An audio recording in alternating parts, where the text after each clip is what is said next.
ওয়াসাবির সাথে সম্পর্কটা আসলে আমার অনেক প্রথম দিক থেকে। সো ওয়াসাবি আমার কাছে like a family, which is very true. Zaman ভাই, ভাবি, এদেরকে আমার ফ্যামিলির মতো লাগে। আর সবচেয়ে বড় কথা, কোনো ওকেশনে আমি ওয়াসাবিতে আসবো না এটা কিন্তু হয় না। সত্যি কথা বলতে আজকে কিন্তু আমি কোনো প্রিপারেশন দিয়ে বের হইনি। আমি 2 দিন জামান ভাইয়ের সাথে আমার কন্ট্যাক্ট হয়নি। হঠাৎ করে জামান ভাই ফোন করে বলে, তুমি কি আসছো না কেন? আজকে তো অ্যানিভার্সারি। আমি এখানেই ছিলাম, সো আমি কিন্তু জাস্ট গাড়িটা টান দিয়ে চলে আসি।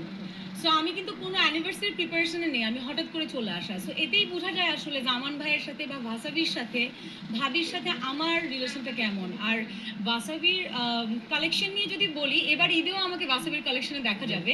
সো এর মানে ভাসাবির কালেকশন আমার খুব পছন্দ। এই তো ভাসাবির সাথে তো শুধুমাত্র একটা আর্টিস্ট সম্পর্ক না, একটা ফ্যামিলি সম্পর্ক। হ্যাঁ, অবশ্যই।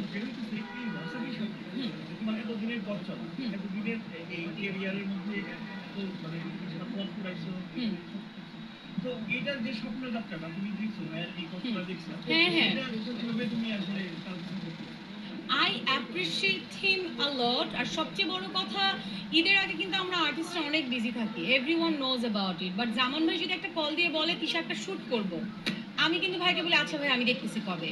সো আমার মনে হয় আমার জায়গা থেকে এটাই অনেক বড় একটা সাপোর্ট, অ্যাপ্রিশিয়েট করার জায়গা, মাধ্যম। অ্যান্ড এই যে হুট করে যে চলে আসলাম, এটা আরেক ধরনের অ্যাপ্রিশিয়েট করা। সো হ্যাঁ, সো এইভাবেই আসলে একটা কোম্পানিকে বা একটা ব্র্যান্ডকে সাপোর্ট করা আমার মনে হয়। তো ভাসাবি যখন শুরু করছিল, তখন কি যাত্রা আর এখনকার হ্যাঁ, 20 বছর পরে ইমপ্রুভমেন্ট তো আপনাদেরকে দিয়ে বোঝা যাচ্ছে। কারণ দেখেন, আপনারা এতগুলো মানুষ, আমার সামনে এতগুলো ক্যামেরা, আজকে বাসাবির অ্যানিভার্সারিতে এতগুলো মানুষ এসছে, এর মানে বাসাবিকে মানুষ ভালোবাসে, পছন্দ করে, তাদের কালেকশন অনেক পছন্দ, হুইচ ইজ ভেরি ইম্পর্টেন্ট। আমাদের যদি কালেকশন বাসাবির ভালো না থাকতো, তাহলে কিন্তু এতগুলো মানুষ এখানে জড়ো হতো না। এর মানে বাসাবির কাপড়কে আমরা ভালোবাসি বা পছন্দ করি।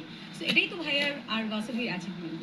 এই তো মনে থেকে একটা উইশ করি, আরো 20 বছর পর যাতে আমরা এর থেকে আরো অনেক মানুষ সহ এখানে দাঁড়াতে পারি, এটাই হচ্ছে আমি সবচেয়ে বেস্ট উইশেস আসলে ভাইকে দিতে পারবো, বাসাবিকে দিতে পারবো। Thank you so much.